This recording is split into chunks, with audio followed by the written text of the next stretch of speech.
Arratsaldeon, eskerrik asko aurkezpenetara etortzeagatik. Buenas tardes y gracias por acudir a esta presentación del libro Aquellos mitos por los que mataron, Valores, Democracia y Terrorismo, organizado por la Fundación Fernando Buesa y por el Instituto Social Valentín de Foronda, y especialmente en un día tan caluroso, el primero del verano, que nos hace bueno, así que doble agradecimiento. Como cada año, por estas fechas, presentamos esta publicación, la séptima, que tienen como origen los seminarios de la Fundación Fernando Buesa, en este caso el 21 Seminario Fernando Buesa, celebrado en octubre de 2023. En este libro participan 14 coautores que escriben 14 capítulos. Dos de ellos, de esos coautores, María Jiménez y Javier Otaola, están hoy aquí con nosotros. A los dos, gracias por acompañarnos hoy. A María especialmente, que vienes desde Pamplona. Y como no, Antonio Rivera, coeditor del libro. Él lo conocerán todos ustedes, director del Instituto de Historia Social Valentín de Foronda. Agradecerles a todos los coautores que participan en este libro, al propio instituto, del que llevamos ya unos cuantos años colaborando en este seminario, y a la propia editorial Catarata, que viene confiando en nuestro hacer en cuanto a estos seminarios y nos permiten y nos acompañan en estas ediciones que hacemos cada año. Y antes de dar la palabra a Antonio, a María y a Javier en este orden, me gustaría hablarles brevemente de quiénes participan en este libro y un poco la estructura que tiene el propio libro. La idea surge del año pasado, en torno al 21 Seminario, hablar sobre aquellos mitos sobre los que se instaló y justificó el recurso a violencia durante años, y que esos mitos siguen aún vigentes y gozan de gran predicamento social en nuestra sociedad en el País Vasco. De la misma manera, los valores que se vieron tan resentidos durante tiempo, la propia democracia, el Estado de Derecho, la defensa del pluralismo, no han sido suficientemente reivindicados, creemos, y no se ha hecho aún ese esfuerzo institucional y social por recuperar lo perdido, por asentar el futuro sin terror y terroristas, pero sobre bases cívicas firmes, sentidas, asumidas y compartidas. Esta es la idea inicial del porqué del seminario y, evidentemente, el porqué del resultado de este libro. Hemos tratado, tanto en el seminario como en el libro, de identificar de qué hablamos, cómo se vio erosionado o cuestionado y, sobre todo, cómo podemos recuperar e instalar en el escenario social para ser de verdad una sociedad abierta, democrática y plural. Esos son los mitos con los que mataron, pero también los valores que intentaron aniquilar. Y en esta estructura, el libro, en este contexto, el libro se reparte en 4 grandes bloques. El primero de los capítulos lo escribe Juan Luis Ibarra, que es quien abrió el seminario, con un interesante texto, una interesante intervención que tuvo muchísimo eco, porque hasta el propio el Lehendakari, ahora ya es Lehendakari, Urkullu, medió en este debate, hablando de cómo se estaba atacando las decisiones judiciales con un tema que es parte de esos mitos, el euskera y el uso del euskera. Un capítulo muy interesante que les animo a leer. Y después hay como 4 grandes bloques, en torno a 4 epígrafes, sobre los que se van abordando los diferentes capítulos. El primero es el epígrafes que ordenábamos en el seminario, ¿qué valores peligran hoy en nuestras sociedades? Pues hay 3 capítulos. El de Ricardo Arana, profesor y autor de materiales didácticos sobre valores éticos, el de la profesora Ángela Bermúdez, investigadora del Centro de Ética Aplicada de Deusto, y el del escritor y abogado Javier Otaola, que está hoy con nosotros y que él mismo nos hablará sobre ese capítulo. Los siguientes capítulos ahondan en torno al epígrafe ¿qué es educar en valores democráticos? Y ahí tenemos otros 3 capítulos, el escrito por Eduardo Ortiz, que es un profesor de secundaria del Instituto La Raona de Pamplona, la doctora Andrea Ruiz Balzola, una antropóloga social y cultural, y Jesús Prieto Mendaza, miembro de nuestra fundación y también antropólogo. En cuanto a qué hemos hecho en este tiempo y qué podemos hacer para trabajar y para fomentar la educación y los valores, aquí había 4 diferentes participantes y por este orden Raúl López Romo, responsable de educación del Centro Memorial de las Víctimas del Terrorismo, Enrique Jiménez, un profesor de secundaria de la Comunidad de Valencia, María Jiménez, que está hoy con nosotros, profesora de la Facultad de Comunicación de la Universidad de Navarra, y Begoña Pedrosa, en aquel momento viceconsejera de Educación y a día de hoy, porque hoy ha sido nombrada consejera de Educación. Ellos hablan de los diferentes programas y proyectos en torno a cómo aplicar la educación en valores en nuestra sociedad. Y para terminar, y a modo de conclusión, invitamos, son los 3 capítulos que cierran el libro, a 3 pensadores, a 3 personas con muchísima experiencia y que ya han participado en diferentes seminarios: a Martín Alonso, a quien todos ustedes conocerán, doctor en Ciencias Políticas, filósofo, sociólogo; a la periodista Lourdes Pérez y a Luisa Echenique, la escritora donostiarra, que nos hablaron de qué y cómo recuperar lo perdido, esos valores que hemos perdido como sociedad, cómo podemos recuperarlo. Bueno, esta es un poco la estructura, estos son todos los coautores y coautoras, y sobre esto les hablará mucho mejor y más detalladamente Antonio a continuación. Y por eso les doy la palabra, intervendrán cada uno de ellos y después daremos tiempo para las intervenciones, para las preguntas que ustedes deseen plantear. Por ello, bueno, ya conocen a ustedes a Antonio Rivera, catedrático de Historia Contemporánea de la Universidad del País Vasco, director del Instituto Valentín de Foronda y también miembro de la Fundación Fernando Buesa. Ha escrito numerosos libros, numerosas investigaciones y, bueno, una de las últimas, 20 de septiembre de 1963, el día que ETA puso en jaque el régimen franquista, y también Historia de las derechas en España 2022, escrita también en esta editorial en catalán. Así que, Antonio, cuando quieras. Muy bien, muchas gracias. Buenas tardes a Arratsaldeon y muchas gracias a todos y todas por su atención en esta calurosa tarde. En los tiempos postreros del siempre añorado y recordado Mario Onaindia, en aquellos inicios del movimiento Basta Ya, que coinciden un poco con su momento final, Mario se empeñaba mucho en una afirmación que al principio desconcertaba un tanto, ¿no? Y era aquella de que los vascos lo que necesitamos no es paz, lo que necesitamos es libertad, ¿no? Digo que desconcertaba un tanto porque estábamos en el momento singular del terrorismo, en ese repunte final de la organización ETA en los comienzos del siglo XXI, y por eso podía sorprender. Sin embargo, Mario, que era un hombre que veía muy bien, que leía perfectamente la realidad social y la realidad política, acertaba de plano cuando señalaba esto que les indico. Yo creo que es fácil afirmar que desde relativamente pronto la sociedad vasca, la mayoría de la sociedad vasca, es muy beligerante frente a la violencia terrorista y sobre todo frente a su expresión más patente y evidente, que son las víctimas que provoca y la sangre que genera. La sangre es algo que repugna a cualquier ser humano y por lo tanto establece una frontera, un valladar de injustificación, de deslegitimación, de rechazo a eso que provoca el atentar contra otra persona exactamente igual que.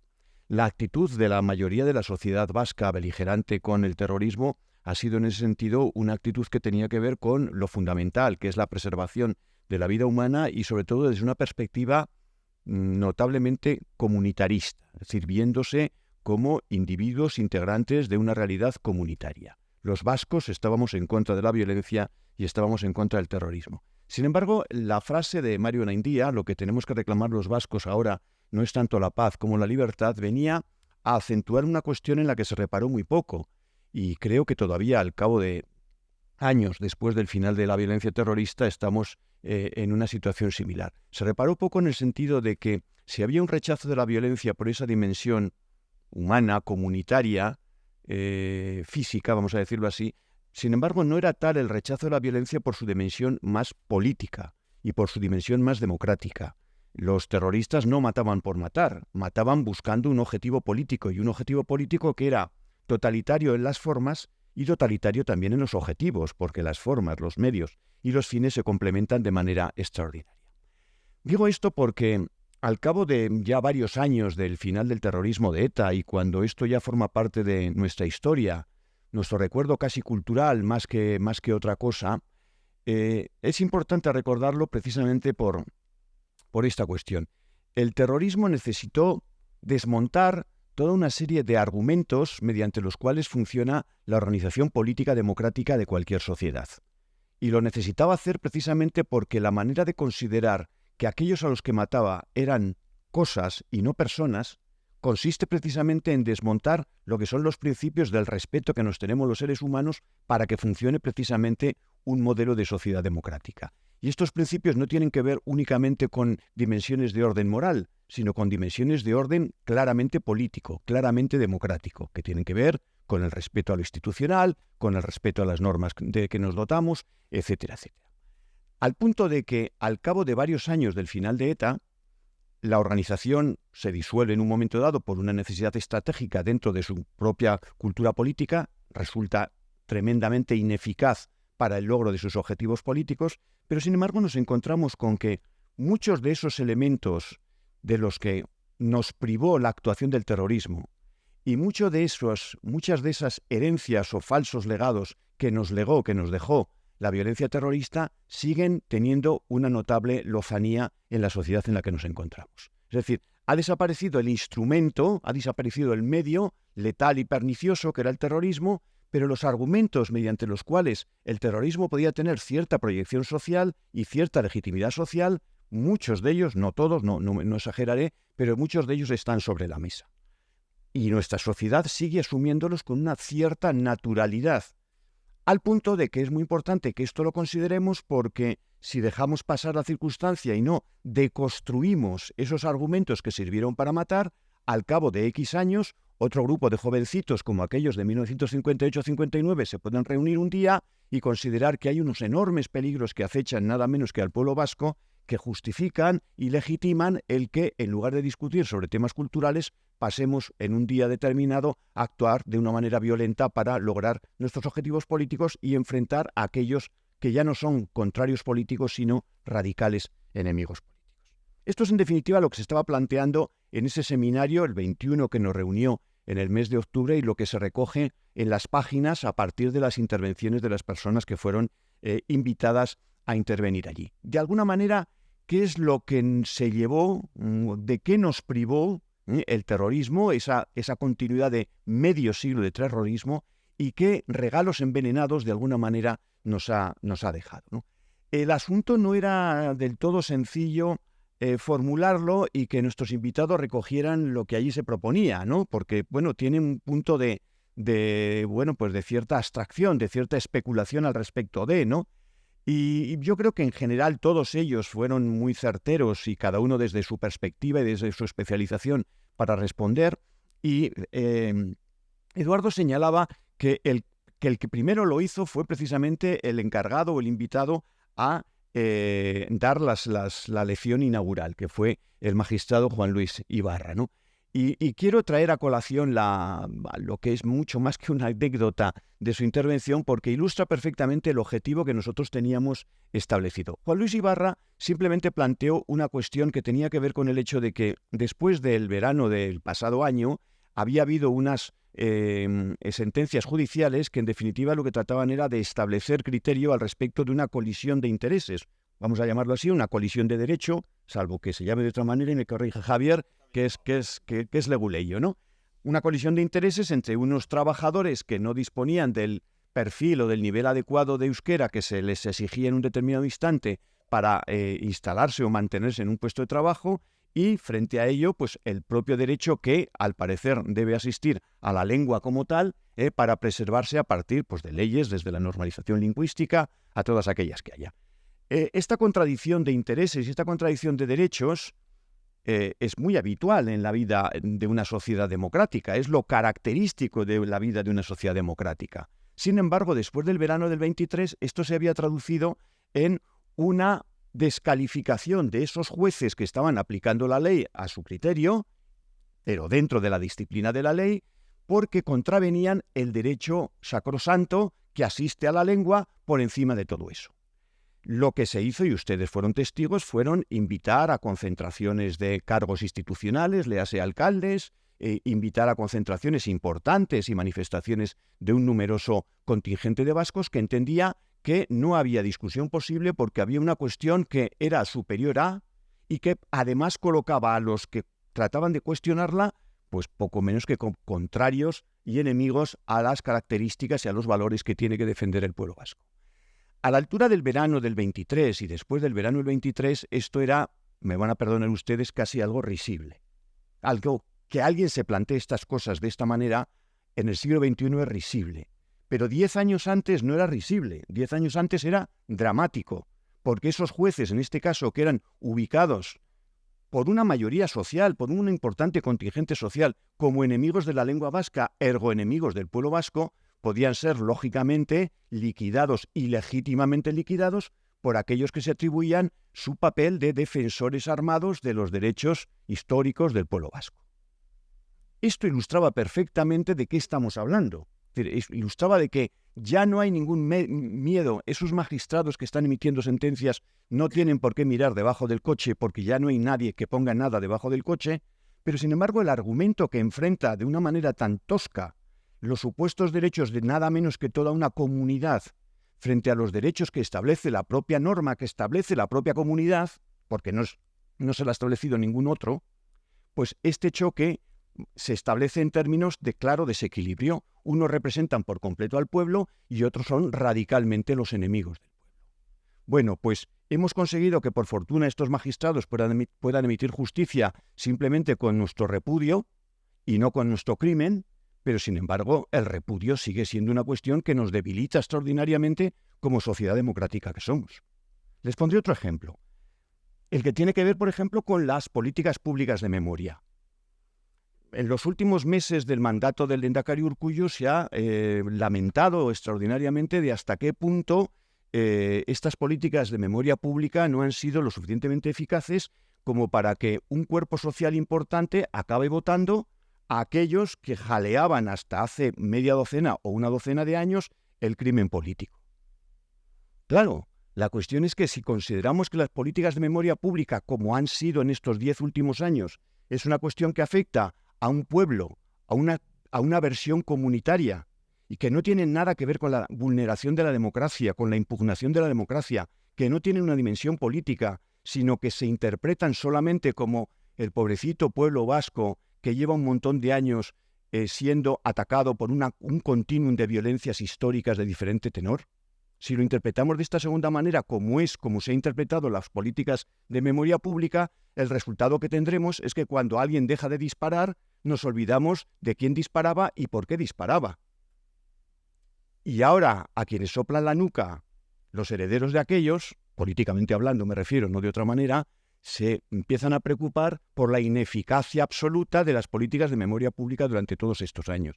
Y los que nos hemos cansado de contar que las políticas de memoria pública tenían que tener una dimensión política de reivindicación de la democracia, más allá de las 853 víctimas mortales y todos los miles de heridos que están ahí, que esos ya no son recuperables, pero que lo otro sí que es recuperable para una sociedad que tiene que asentar los pies en defensa de la democracia y del Estado de Derecho y la defensa de la pluralidad, que tiene que reivindicar la condición vicaria de las víctimas, expresión directa precisamente de aquello con lo que pretendía atentar quien disparaba o quien les ponía en peligro. Eso no se hizo en las políticas de memoria pública, y el resultado, o uno de los resultados, es precisamente el que estamos indicando. Voy a terminar con un ejemplo que figura en el libro, ¿no? Unas colegas sociólogas, más que historiadoras de la Universidad de Deusto, del aula de ética, han puesto en marcha un plan con el que estamos colaborando algunos miembros del Instituto Valentín de Foronda, que consiste precisamente en algo que les he señalado. Consiste en deconstruir los mitos que matan. Es decir, para conseguir convertir en cosa y asesinar a una persona porque piensa diferente de mí, la naturaleza humana, les decía al principio de mi intervención, establece un número de exigencias primarias que es muy difícil contravenir esa distancia moral entre el bien y el mal. Pero si conseguimos asentar una serie de mitos, una serie de lugares comunes, una serie de magníficas falsedades que cobran mucha más fuerza que el propio valor que pueda tener la persona humana, como se maldice ahora, o como se dice ahora, podremos asesinar impunemente, sin ningún problema. Vale, pues ha acabado el tiroteo, pero esos mitos que mataron, o esos mitos con los que mataron, siguen estando en el mismo sitio. Entonces, el trabajo de estas colegas es publicar una serie de pequeños libritos bilingües en castellano y en euskera, donde se abordan diferentes cuestiones y lo que se hace es deconstruir las mentiras que se han articulado en relación a eso, referencias de orden histórico, conceptos, términos, etcétera, para educar a los jóvenes del final del bachillerato, principios de la universidad, y hacerles ver que no es que en lo que ellos creen son absolutas mentiras, sino medias verdades, que son las peores de las mentiras. y contarles de alguna manera o trabajar con ellos para que podamos ir viendo que nuestro país no es en nada diferente a otros muchos países y las cosas buenas o malas que nos han pasado son básicamente las mismas cosas buenas o malas que han tenido otros lugares y que por lo tanto la justificación que hace 50, 60 años ya tuvieron unos niñatos para enviarse a pegar tiros eran absolutamente ninguna. Y que fue todo un monstruo que se crearon en su cabeza con desvelo y con desgracia de un montón de gente que no tenía que ver demasiado con ellos. Como ven, la operativa era tremendamente interesante. Como les digo, la docena larga de colegas y amigos que invitamos a esta reunión, pues yo creo que desde el territorio de la educación, de la escuela, desde el territorio de una mirada más jurídica, como les señalaba anteriormente, reflexiones de orden más político o más moral en ocasiones, ¿no? Es decir, desde diferentes ámbitos y disciplinas dan cuenta de esta pregunta que les poníamos sobre la mesa y yo creo que conforman pues 200 páginas, como siempre, de una enorme utilidad e interés que les invito sin duda pues a asomarse a ella en cuanto tengan ocasión. Y nada más de momento. Muchas gracias. Gracias, Antonio. Ahora es el turno de María Jiménez. María Jiménez es profesora de la Facultad de Comunicación de la Universidad de Navarra e investigadora colaboradora también del Instituto Valentín de Foronda, de la Universidad del País Vasco. Es autora, entre otros libros, de El tiempo de testimonio, Las víctimas del relato de ETA y Ana María Vidal-Abarca, El coraje frente al terror. Su último libro, escrito junto a Florencio Domínguez, que también estaba aquí con nosotros, es Sin justicia, más de 300 asesinatos de ETA sin resolver. María es autora del capítulo 10, Cómo contar lo que nos pasó, la pedagogía de las víctimas en el postterrorismo de ETA. Bueno, muchas gracias, Edu, gracias a la Fundación por la invitación y por la iniciativa, ¿no? del seminario, del libro y sobre todo de ese seminario del que tanto aprendemos todos los años. Creo que cómo contar el pasado, que era la pregunta que yo me hacía cuando preparaba todo eso, cómo contar el pasado es una pregunta recurrente para quienes trabajamos en asuntos relacionados con la memoria y también en mi caso con el periodismo o la comunicación, para quienes nos acercamos a los relatos e intentamos de alguna manera desentrañar cómo contar bien algunas historias. Y también para quienes intentamos transmitir a las nuevas generaciones lo que pasó e investigar qué impacto tiene o cómo reciben las nuevas generaciones esa historia que le contamos. Desde hace un par de años, los alumnos de una asignatura que tenemos en la facultad, que se llama Narrativa, Violencia y Memoria, trabajan entre los textos que trabajan en la asignatura, uno de ellos es un capítulo de Los amnésicos, del libro de Geraldine Schwartz. La autora es una periodista alemana que pertenece a lo que Marianne Hirst ha llamado la generación de la posmemoria o la generación de los nietos, y ella se pregunta cuál fue el papel de su familia durante el Tercer Reich. En el capítulo 9, ella lo titula El Holocausto no sé qué es, y cuenta que la habitación que más le fascinaba de la casa de su abuela era el comedor. Decía que en esa habitación había unos muebles que le parecían imponentes, que eran muebles pesados, de madera oscura. Decía ella que transmitían una nobleza intimidatoria sin punto de comparación con el resto de la casa. Cuenta en Los amnésicos que el aparador de ese comedor tenía 3 metros de largo, una cuidada decoración floral y que dentro había una amplísima colección de porcelana oriental, que estaba muy de moda en los años 30.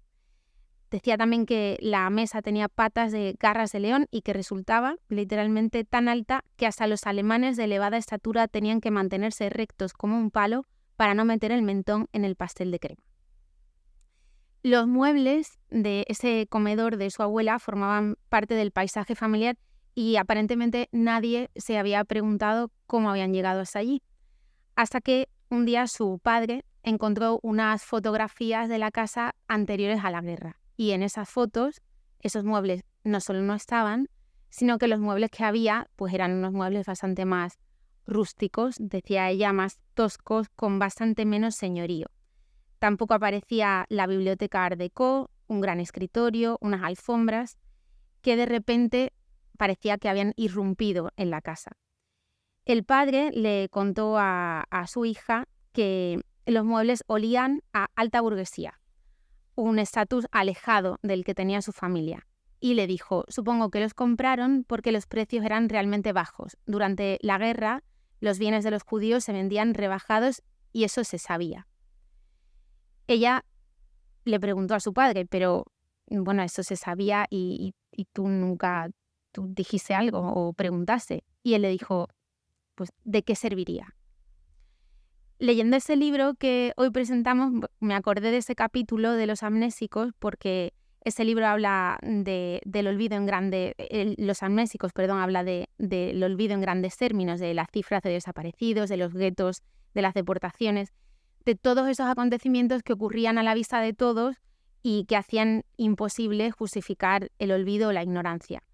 Pero también en ese libro se habla de los acontecimientos pequeños, familiares, de los olvidos cotidianos que ocurrían de puertas del comedor o de la vitrina con porcelana oriental para adentro. Y todo eso es o constituye aquello que está como los muebles y sobre lo que nadie repara. Y pensaba entonces que estos mitos con los que mataron, de los que habla este libro, de alguna manera son los muebles del comedor de la sociedad vasca y de la sociedad navarra, que están ahí, que a menudo no se cuestionan, que simplemente se asumen, que ayudan a vivir, que forman parte del paisaje o que incluso, como explica Ángela Bermúdez en su capítulo, una parte de la población no nacionalista los ha asumido sin cuestionamiento. Quizás se hagan la misma pregunta que la autora que el padre de la autora de los amnésicos, ¿no? ¿De qué serviría cuestionarlos? Y creo que para eso sirve este libro, ¿no? Para cuestionar esos mitos, para pensar en la sociedad no que queremos construir, sino que ya estamos construyendo, y para reflexionar, entre otros temas, sobre la educación, que es de lo que más me toca a mí en mi capítulo y también en otros de los que habla este libro, ¿no? Siempre que hablamos de la educación después del final de la violencia, en parte estamos hablando de la pregunta que se está suspendida en el ambiente cada vez que termina un periodo de violencia. ¿Y ahora qué, no? ¿Ahora qué hacemos con todo esto? Y voy a centrarme solo en 3 ideas que me parece que pueden recoger un poco algunas respuestas a esa pregunta.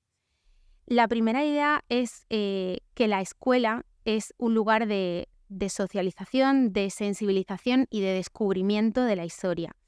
En este libro dice Jesús Prieto que en el País Vasco durante 4 décadas ha imperado, dice él, una auténtica dimisión educativa, una claudicación por miedo o comodidad. Me parece que esa idea pone de manifiesto que los relatos históricos, o en concreto el relato de la violencia que nos ocupa, no solo se compone de aquello que se cuenta, de los mitos que mataron o con los que mataron, sino también de lo que no se cuenta. El relato de la violencia es casi, por definición, un relato de ausencias porque entra en juego un factor, el miedo. Cuando en cualquier historia se cruza el factor del miedo, eso tiene un efecto inmediato en las personas, y es que las personas dejan de hacer cosas, dejamos de hacer cosas por miedo. Lo escribió una vez Juan Gracia Armendáriz. Él decía que el miedo se instaló en el cuerpo social decidiendo todo un código de comportamientos, una forma de entender la vida bajo la amenaza a soslayar, una moda del miedo, una arquitectura del miedo, unas diversiones del miedo, pero también el miedo por ausencia, una literatura del miedo, los periódicos que salían sin editorializar, o sea, sin opinión, y todas esas características cristalizaron en un paisaje urbano del miedo, en paredes pintarrajeadas y sudarios intocables, en sábanas con esotéricos mensajes que únicamente las inclemencias meteorológicas se atrevían a descolgar. Bueno, llevar el terrorismo a las escuelas es probablemente uno de los principales mecanismos de reversión de los mitos con los que mataron, o al menos debería ser un mecanismo de revisión de todos esos mitos. Enseñar el pasado no es solo contar lo que pasó, sino repensarlo. Se trata de pensar el pasado y el presente, como explica Reyes Mate, en términos de barbarie, e impulsar una revisión de las ideas que lo hicieron posible. Y la escuela es además un lugar propicio para la sensibilización. Lo que nos dicen nuestras últimas investigaciones es que los centros educativos constituyen el segundo escenario clave para la recepción de información sobre el terrorismo. O, por decirlo de otra manera, si le preguntamos a los alumnos dónde se informan sobre esto, el primer escenario que nos dan es los medios de comunicación, el segundo escenario que nos dan es la escuela, ¿no? ¿Qué nos quieren decir esos datos o qué nos dice esa respuesta? Bueno, lo que nos dice a los que nos dedicamos un poco a los medios de comunicación es una llamada de atención.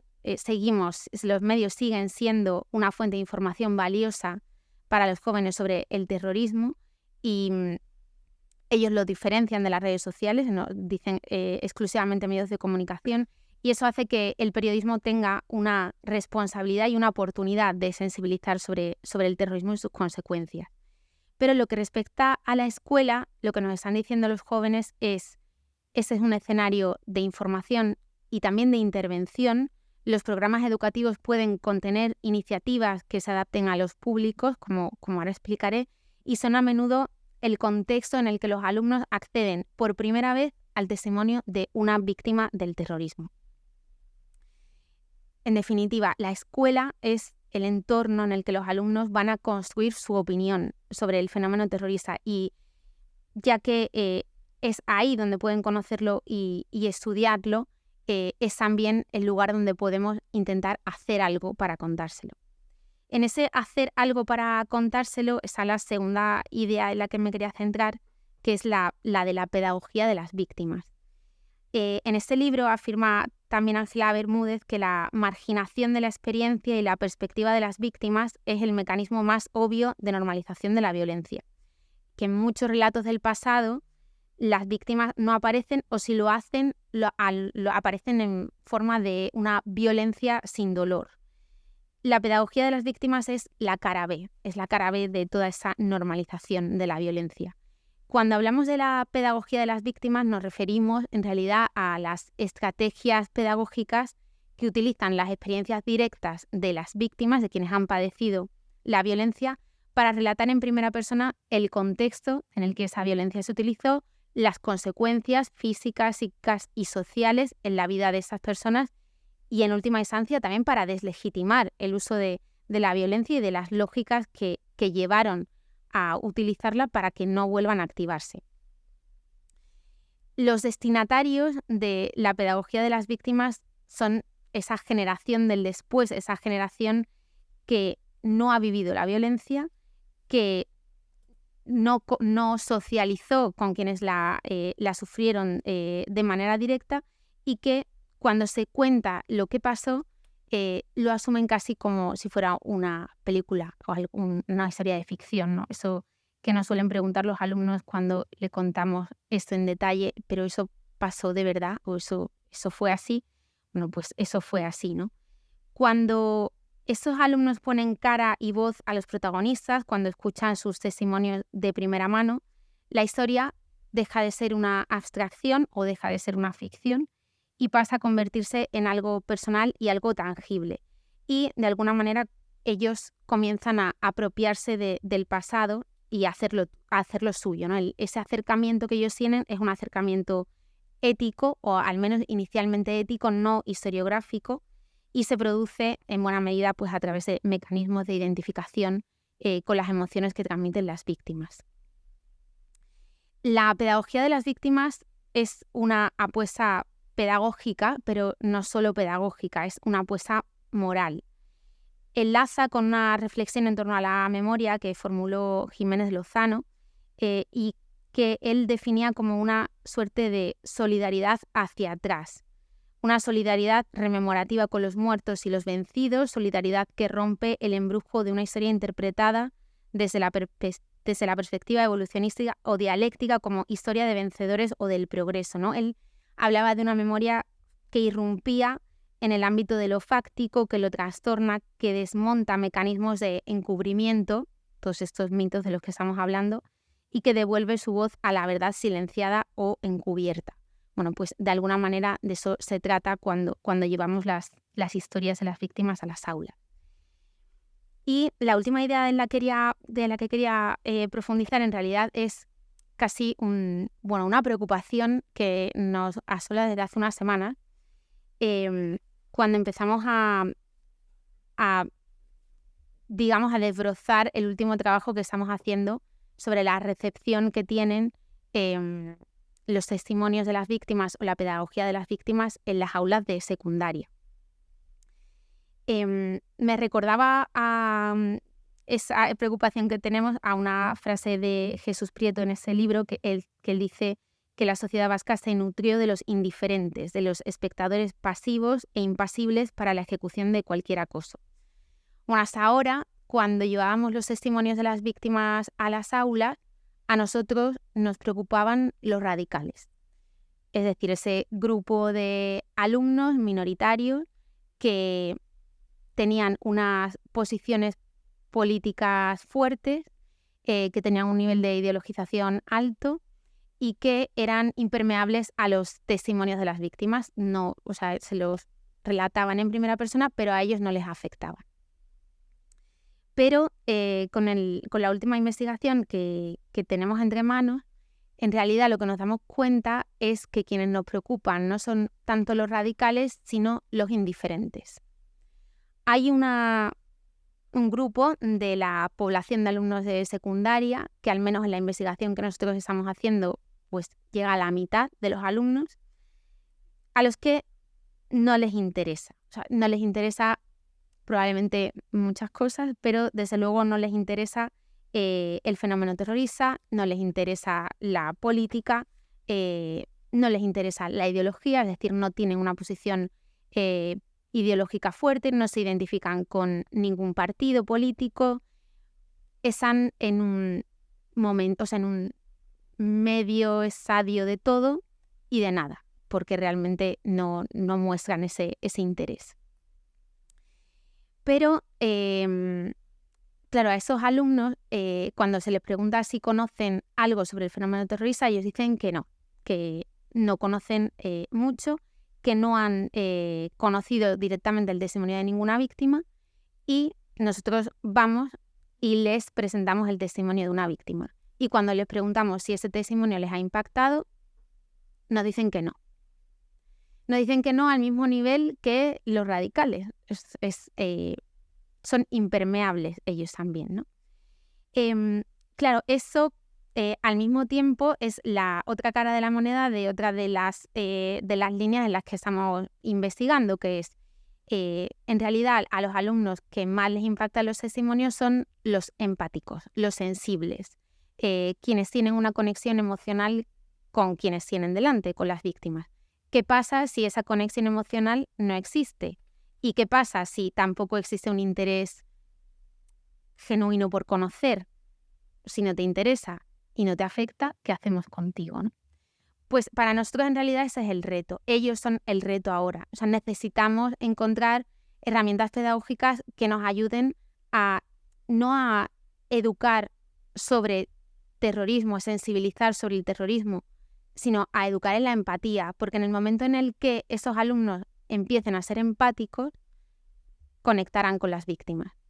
Y ese problema en el que nos fraguamos ahora nos obliga de alguna manera, a ser creativos en las herramientas pedagógicas que habíamos utilizado hasta ese momento y centrarnos en esa parte del público que creemos que en el fondo conecta con esa idea de los indiferentes o de la parte de la sociedad indiferente durante la violencia, y que ahora, de alguna manera, pues se reproduce en estos alumnos que sin violencia pues también adoptan esa postura.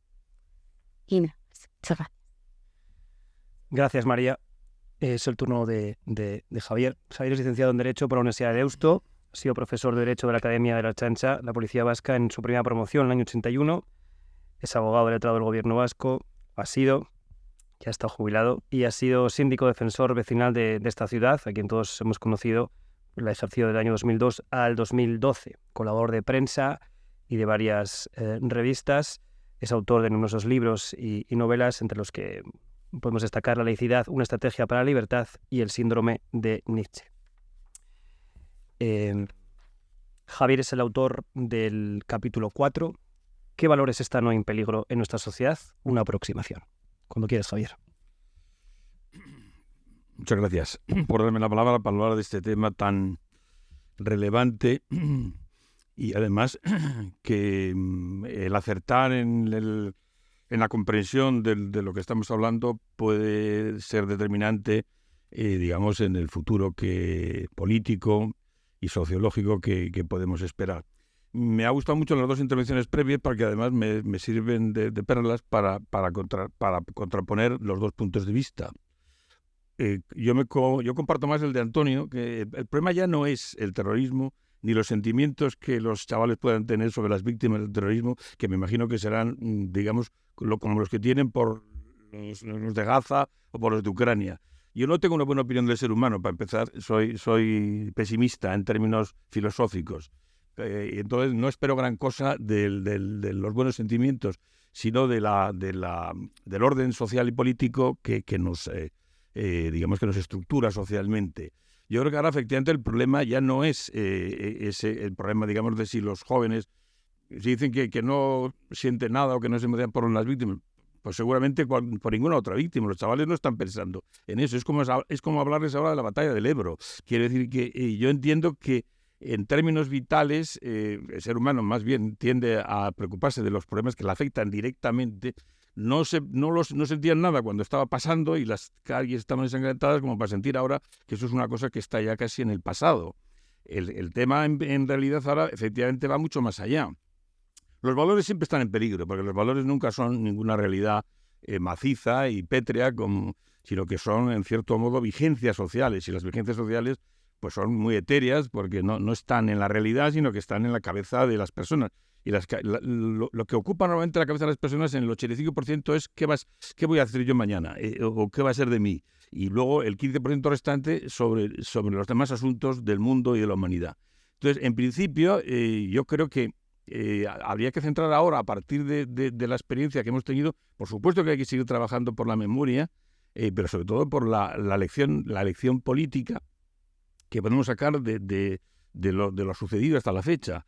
Hoy, si nos damos cuenta, digamos, los herederos políticos de los que alentaron el terrorismo han perdido la elección rapidísimamente. Las últimas elecciones han presentado un discurso que es perfectamente, digamos, actual y que no tiene y que cumple todas las reglas de la política, digamos, pura y correcta. Se han olvidado del relato anterior porque ya no ha sido útil. En el fondo, el abandono del terrorismo ha sido en gran parte un acto de inteligencia política, más que un acto de compasión humana, yo creo. Porque de haber tenido alguna posibilidad de éxito, hubieran persistido hasta el final. Pero se dieron cuenta los más inteligentes del grupo que eso no iba a llevar a ninguna parte. Dijeron, vamos a cambiar de estrategia. Vamos a jugar con las reglas del juego. ¿Qué es lo que está pasando ahora también, por ejemplo, con la extrema derecha en Europa, que ha decidido, en vez de discutir a Europa, vamos a jugar con sus cartas y vamos a hacer un discurso que sea rentable políticamente y que tenga apoyo. Ya no vamos a discutir sobre lo que pasó en el pasado, si era bueno o malo, sino lo que debemos decir o lo que debemos defender como propuesta política de futuro para que esta situación, digamos, no lesione o no destruya, digamos, los valores democráticos en los que nosotros creemos. Y además la democracia es una excepcionalidad en términos históricos.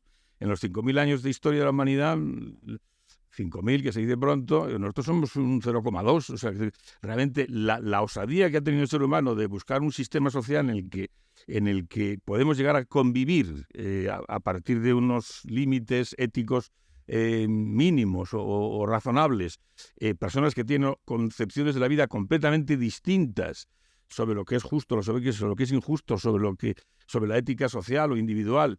Eso es una cosa que ha pasado antes de ayer y no deja de ser un experimento siempre frágil. Es más, en el mundo, en el planeta, no es lo más abundante.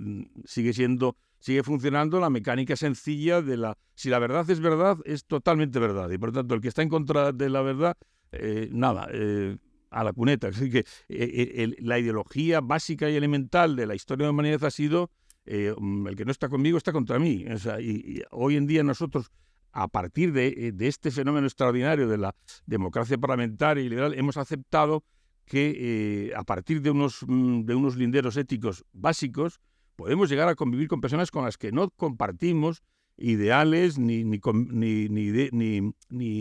ideas relativas a la organización de la sociedad, ni valores. Hay que tener en cuenta que además para más INRI, si miramos un poco la historia, y tú que eres historiador lo sabes muy bien, Antonio, casi todas las grandes matanzas que se han hecho en la humanidad han sido por el bien, casi nunca por el mal. Al Capone por el mal igual mató a 1.500 tíos, pero Stalin por el bien mató a millones. Y Hitler a otros millones. Y por Dios se ha matado, vamos, hasta hartarse. O sea que digamos que el ser humano... si miramos un poco la historia, que es madre de la política, digo, pues tenemos que andar con cuidado. Esto es un experimento difícil y efectivamente tenemos que aprender a pensar en términos de futuro. Lo que ha pasado, efectivamente, nos ha dado muchas enseñanzas y seguramente hemos cometido muchos pecados morales y muchos de egoísmo individual y personal, porque el ser humano en general es así y no lo vamos a cambiar nosotros. Pero sí lo que podemos pensar es qué experiencias de tipo político y sociológico podemos adoptar para que efectivamente podamos seguir previviendo en un régimen, como dice Julián Marías, de concordia discordante. La democracia liberal es el único régimen que admite que haya un nivel de discordia en la sociedad, un nivel que tiene que estar enmarcado en una concordia básica. El terrorismo rompía esa concordia básica. Era imposible ningún diálogo ni ninguna consideración con una persona que aceptaba el crimen y ha ejercido la fuerza terrorista como argumento. Pero una vez que se han dado cuenta de que eso ya no es rentable, ahora estamos... el terrorismo como tal, como herramienta, como instrumento, ha sido derrotado. Todas las ideologías que proponían esa alternativa han sido derrotadas. Ahora lo que está sobre la mesa ya no es eso. Está sobre la mesa cómo vamos a seguir ordenando nuestra vida social y efectivamente si vamos a dejar que aparezcan absolutismos, fanatismos ideológicos, ideas totalitarias que perviertan o que destruyan desde dentro mismo del sistema democrático el ámbito de libertad que hemos ganado durante estos 40 años de democracia parlamentaria. Ese es un poco el tema que a mí me preocupa más que lo que puedan pensar los chavales en la escuela, que, en fin, pues me imagino que pensarán como lo que pensábamos nosotros en aquella época. En nada, estábamos en otra cosa. O sea, la historia para nosotros era una cosa que estaba en los libros y que no tenía nada que ver con nosotros.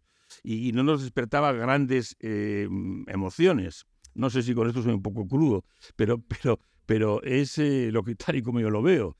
El problema que tenemos es un problema político, no de sentimientos. Los sentimientos ya sabemos que son muy arbitrarios y en general no son de fiar. Pero la política y la sociología y el derecho sí que nos incumben mucho y nuestro reto ahora es efectivamente mirar hacia el futuro y ver cómo a partir de esta experiencia dolorosa y traumática del terrorismo, que como tal lo hemos derrotado, porque efectivamente el terrorismo ya no es, ni siquiera los que lo practicaban en el pasado lo pueden ya reivindicar, porque es contraproducente para sus fines políticos. Pero han aprendido esa lección y nosotros también tenemos que aprenderla. El tablero es otro hoy en día, esa es mi opinión. Y así un poco lo digo en la intervención que hice yo en este libro, en el sentido de efectivamente los valores son siempre inestables, son siempre inseguros y dependen un poco de la vigencia que nosotros seamos capaces de darles. Y entonces aquí ahora... el reto está efectivamente de si cualquier ideología política, por muy mayoritaria que sea, o por muy, digamos, popular que sea, o por muy emocional que sea, puede imponerse a derechos fundamentales y a ese cuadro, digamos, ético-político en el que todos debemos entrar para poder convivir en un sistema democrático que, a fin de cuentas, es un sistema de concordia discordante. Entonces, hay que evaluar hasta qué punto de discordia podemos admitir y qué punto de concordia debemos exigir de todas. Esa es la clave, me parece a mí. Eso es todo. Gracias, Javier, por ese contrapunto que has hecho. Y bueno, es turno de las intervenciones, preguntas que quieran ustedes plantear. Así que tenemos tiempo todavía. Si no hablamos entre nosotros, Por ahí.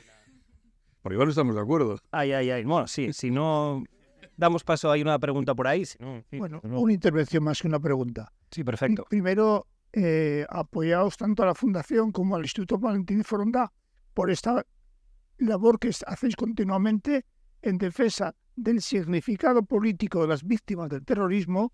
Y hablando de ese término, yo me quiero acordar de Joseba Rey, que es la persona que yo más le oí y mejor sobre este tema. Tú has estado hablando de que los chavales no se enteran de, por ejemplo, los que pasamos la infancia la adolescencia y el comienzo de la juventud en el franquismo, no sé si sabíamos mucho de historia, pero sí que la formación nacional católica española de la historia de Franco, ¿qué consecuencia tuvo? En hacer lo menos católicos y lo menos españoles. Por eso tengo poca fe yo en la educación establecida. Pero es que ahora el fenómeno no está pasando eso. Por ejemplo, simplemente el problema es que aquí tener sentimiento nacional de pertenencia español, sentirte español, es que eso es ya casi ni es. Es una grosería. Casi ya inexistente. Voy a poner siempre un ejemplo. El término España. Si tú oyes los medios de comunicación dependientes del gobierno vasco, incluyendo por supuesto Radio Vitoria, yo no sé si cuando están interviniendo ahí tienen alguna señal que les da porque no sale nunca. Por ejemplo, el otro día en un programa interesante de debate sobre arquitectura en Radio Vitoria, que debe ser los jueves a las 11 por ahí, un arquitecto, no sé quién era, pero muy buena persona y sabía mucha arquitectura, pero por ejemplo estaba utilizando continuamente el término Estado, refiriéndose por supuesto a España. Pero es que luego al hablar, estaba hablando de nacional. Es decir, que España tiene unas características arquitectónicas nacionales, pero España no se podía hablar. Y eso sí que ha calado hasta... Y el problema es que hay que reivindicar de alguna forma que también hay derecho en Euskadi que los ciudadanos se sientan españoles o nos sentamos españoles. Bueno, pero eso también son sentimientos. En Gran Bretaña tampoco se dice el Reino Unido, ni siquiera tiene nombre, se dice el Reino Unido. Y ahí están tan pichis. O sea, sí, pero aquí es que el problema es que es distinto. Es que evidentemente los que saben de esto, quien no utiliza la palabra España, no es porque les produzca dolor de garganta, sino porque España se utiliza Estado, con lo cual, más o menos, España no es una nación, no es un pueblo. Luego, los que aquí se sienten o nos sentimos españoles, somos... ETA intentó extinguirlos y ahora se olvida uno. Pues no me enrollo más. No, el tema de los sentimientos y la política es complicado. Sí, pero es que resulta que es lo que queda. Bueno, hay que tener en cuenta que en nombre de España también se cometieron unas barbaridades enormes, y eso ha hecho que también ese nombre haya quedado denigrado hasta un grado, pero eso se recuperará o no en función de que efectivamente la convivencia que nosotros seamos capaces de llevar a término haga que ese pasado también quede borrado, o sea, porque el ser humano... No, quede asumido y ahí está la historia. Y claro, en la historia, una frase de Antonio Rivera, que me gusta muchísimo, dice: la memoria busca el reconocimiento, la historia busca el conocimiento. Si en la historia, y yo soy muy crítico, yo he estado 40 años de profesor de historia, me jubilé hace 8 años, yo soy muy crítico con lo que seamos capaces de fomentar el conocimiento, porque si estamos aquí a base de hinchas, hemos... Bueno, se hace lo que se puede. Es curioso, pero este tema que planteaba Ernesto en general no salió en los debates entre los 2 días de las sesiones, ¿no? O sea que sale por pasiva, como lo estás señalando tú, es decir, el derecho que puede tener un ciudadano normal a tener una adscripción, en este caso nacional, que durante años se evitaba a tiros y ahora se evita pues por esta tontería de hacer elipsis con los términos, ¿no? Bueno, pues es más traumático. Lo primero, lo de la elipsis de los términos debiera significar al tipo que lo hace, ¿no? Pero todavía no lo hace suficientemente, ¿no? Como bien estás señalando, ¿no? Pero quiero decir que el debate fue poco nacional en ese sentido, ¿no? Y nos pusimos más sublimes hablando pues de temas como el Estado de Derecho, el pluralismo, el régimen de libertades, pero también el derecho a llamar las cosas, al nombre de las cosas, que es un asunto importante también, sí.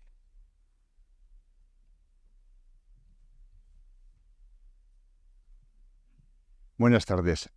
Han estado comentando lo olvidadizo que tenemos esta juventud de ahora, que no parece ser que no quiere saber o que no le interesa o no han aprendido o no hemos sido capaces de enseñarle, ¿no?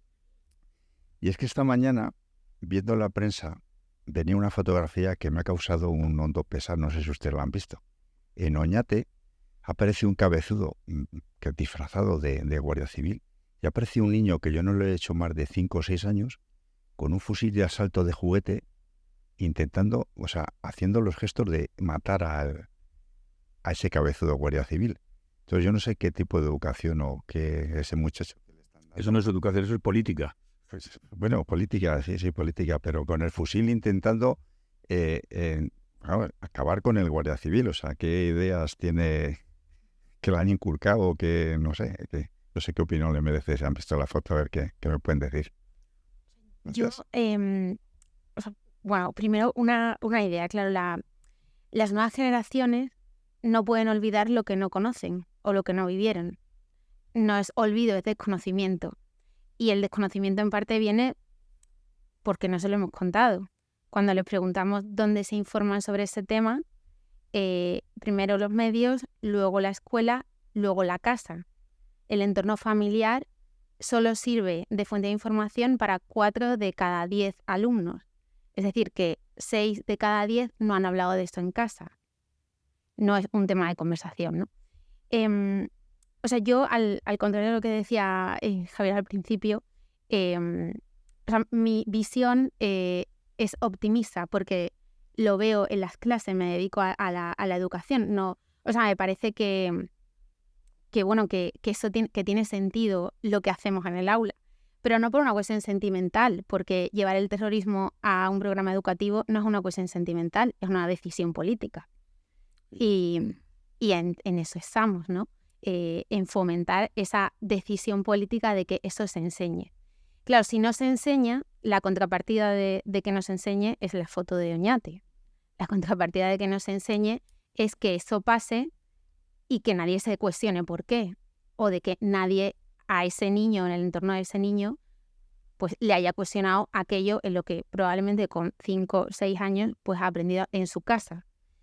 O sea, a mí me parece que cuando introducimos ese tema, estamos poniendo encima de la mesa una cuestión que no habla del pasado, sino que habla del presente y del futuro.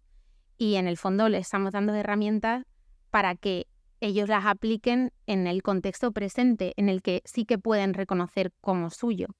Una de las cuestiones que les preguntamos es, bueno, eso que te hemos contado, ¿a ti cómo te ha servido? O sea, ¿para qué te sirve todo eso que hacemos, no? Y te lo dicen, pues para eso me sirve para entender otras situaciones, para aplicarlo en mi contexto, ¿no? Yo entiendo que puede haber, bueno, pues reticencias o desesperanza en algún momento, pero bueno, creo que por un lado la experiencia nos lleva por otro sitio y que por otro lado la alternativa es peor, que no hagamos nada siempre va a ser peor, ¿no? Al final, el no actuar es dejar que esos mitos de los que estamos hablando sigan perviviendo.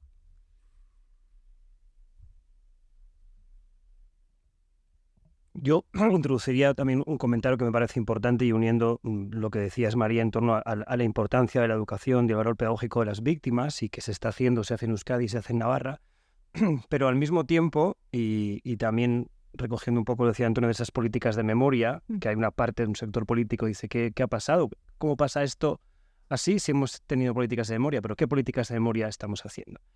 Quiero decir ante esto que hay buenos proyectos, hay buenos programas en la escuela, pero cuando los jóvenes socializan en la calle siguen estando presentes esos mitos con esos héroes. Lo vemos en las fiestas de Judimendi esta pasada semana, en las fiestas de cualquier pueblo, que el espacio público sigue ocupado por ese sector de la sociedad que sigue reivindicando esos mitos, que los sigue defendiendo, y en la escuela se intenta hacer una labor contraria, es decir, si la decisión política de la que hablaba, ¿no? Es política, decía Javier. Políticamente no se está actuando en esta cuestión cuando la calle está llena, se permite, se deja a la gente que haga. Yo creo que los jóvenes, algunos sí que son empáticos con algunos conflictos, situaciones como el tema de Gaza y Israel, son muy empáticos y lo dicen, y en nuestros temas no lo son en lo propio. Quisiera que hay unas contradicciones entre lo que hace la política, las decisiones políticas de memoria, y lo que hace la escuela. ¿Para qué vale toda esa pedagogía en la escuela si cuando los jóvenes socializan, y es cuando más seguramente integran lo que están viendo, es en la calle, que es todo lo contrario? Es decir, esa es una situación real que tenemos. Sí, yo estoy Pero claro, eso no... Cuando yo he hecho esa reflexión, cuando he hecho de pesimismo, es un pesimismo constructivo. Yo soy un pesimista alegre. Creo que las cosas pueden ser mucho peor. Entonces siempre me parece que hay motivos para alegrarse. Pero al mismo tiempo soy un pesimista alegre porque tampoco me hago grandes ilusiones. Yo creo que el camino seguro a la tristeza es hacer grandes ilusiones, porque lo primero que vas a sufrir es una enorme desilusión. Entonces yo creo que hay que seguir haciendo educación en las instituciones públicas. Pero como sé cómo era la escuela y lo que la gente se queda de eso y con qué rapidez, bueno, pues eso queda un poco en la superficie. Y efectivamente, y como por otra parte, hoy en día, como siempre en realidad, pero hoy más que nunca igual, por la potencia de los medios sociales, de las redes, hay una educación informal o sociológica que es mucho más poderosa y que tiene un atractivo para la gente joven enorme, y que tiene una autoridad moral que los profesores y las instituciones educativas pues no tienen. Ahí se juega, pero ese campo digamos, de lo social y de las redes no se puede controlar fácilmente. Entonces es una cuestión que tiene que ir dimanando de las diferentes iniciativas que surjan de la sociedad, y luego también del tiempo. Y por otra parte, efectivamente, del éxito mismo del proyecto político con el que estamos funcionando. Yo creo que la normalidad de las instituciones, el progreso económico y social, la educación, digamos, la participación en la vida política de España, del País Vasco, de Navarra, y la normalidad con la que eso se va haciendo, va a ir generando efectivamente pues unos vínculos y unas formas de ser que de una forma consciente y inconsciente van a ir calando y van a ir reconociendo esa utilidad, ese valor, y en el fondo ese afecto que al final se produce a lo que te hace permitir, teniendo en cuenta que además nosotros, teniendo en cuenta cómo está el mundo, vivimos en un sitio privilegiado.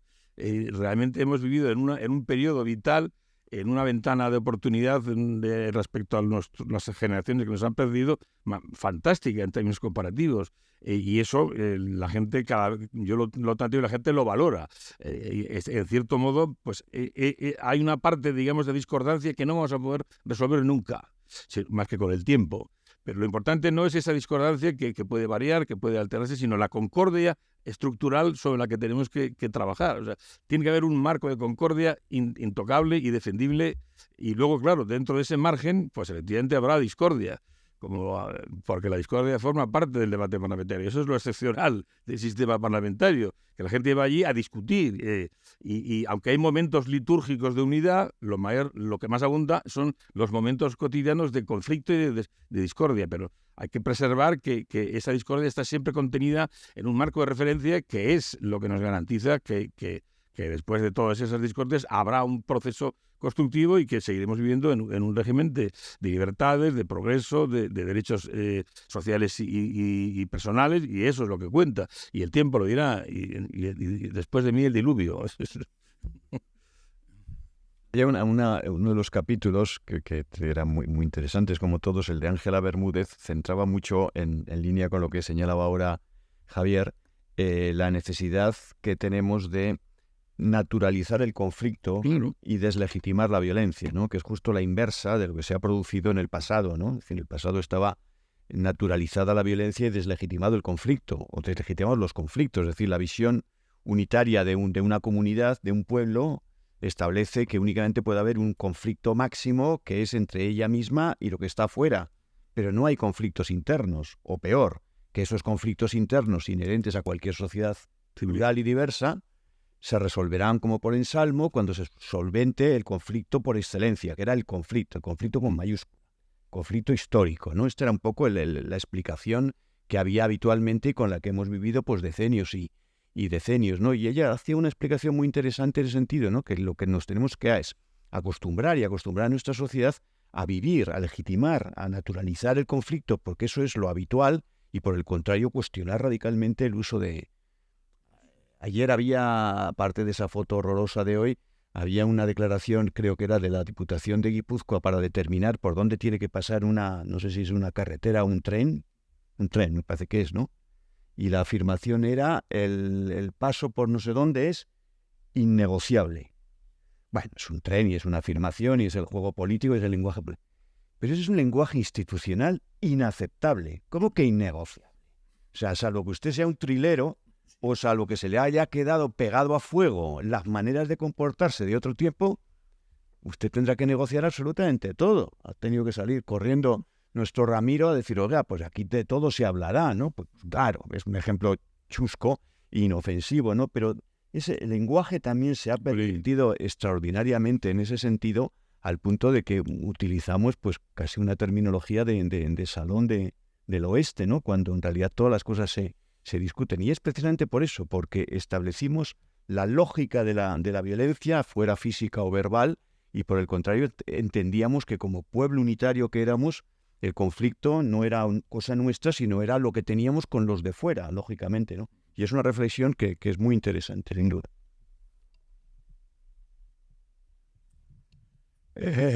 La discusión sobre el problema vasco, que básicamente es sobre el euskera,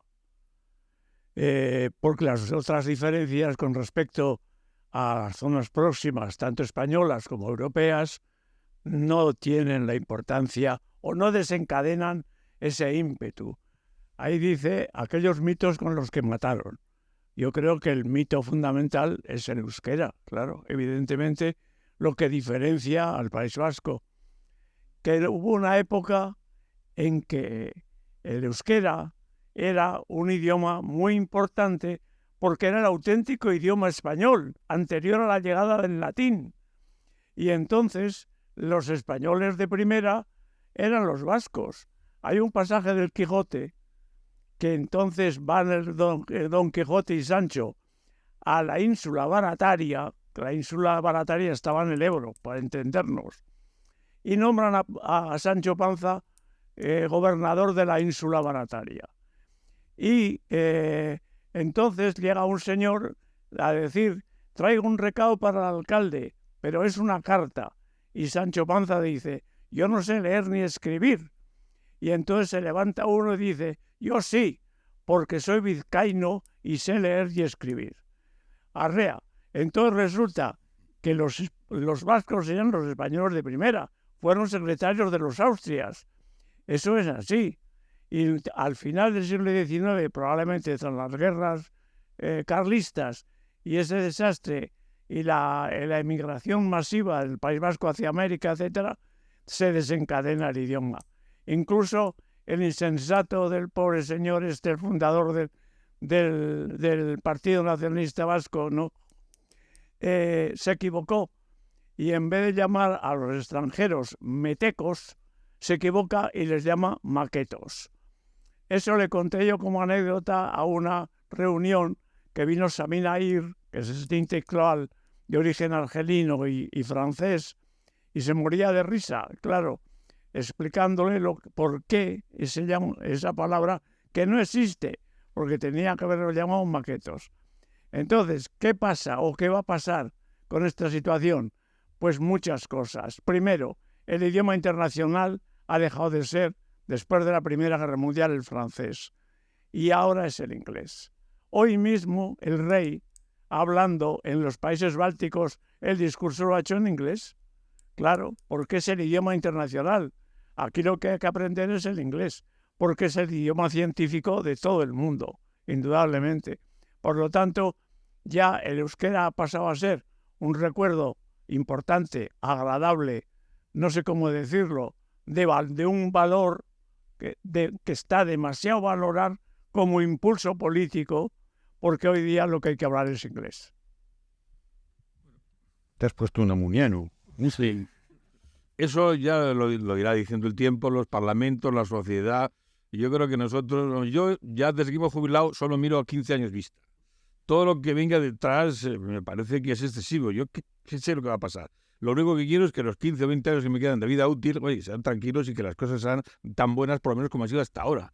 Y lo que le pase al euskera no depende de mí, dependerá de lo que hagan nosotros y los demás.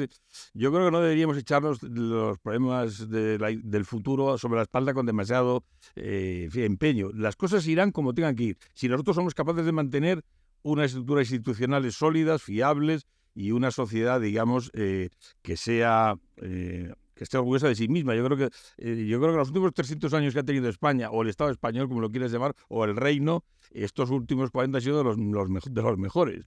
Y yo creo que no nos vamos a chafar por minucias. Vamos a seguir trabajando para que haya por lo menos otros 40 u otros 80. Y los que vengan detrás carreen.